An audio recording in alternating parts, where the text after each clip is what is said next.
Isaoran'Andriamanitra fa vita soa tsara ny sabata, zava-dehibe izany, ary inoko fa nandray ianao feo avy amin'Andriamanitra nilaza taminao nanao hoe voavera ny elokao rehetra.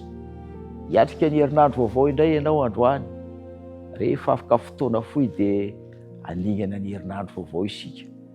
Misy teny omen'Andriamanitra anao ity, izay tian'Andriamanitra ho tsarovanao indray mamakivaky ny herinandro. Isaia 7:15 manao hoe ho tahiany Jehovah tompony maro ireo ka ataony hoe ho tahiana ny Egypta oloko sy Asiria asan'ny tanako ary Israely lovako.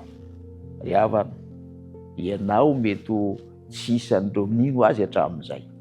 Ianao mety nisan'ireo Egypta izay nandahan'Andriamanitra hatramin'izay.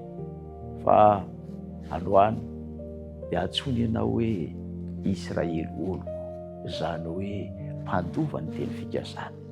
Hoa ny herinandro fivakivakianao anie dia mba ho herinandro koa hatsapanao fa miara-dalana aminao mandrakarivan'Andriamanitra. Hivavaka isika fanatanterahana izany eo amin'ny fiainako sy fiainanao, ahatonga asianao ho zanak'Andriamanitra feno tanteraka. Hivavaka isika. Tompo, misaotra noho ny fahafahanay manatona anao, ary misaotra satria ianao no mampanantena anay fahitahanay hamakivaky izany herinandro vaovao izay miandry anay izany.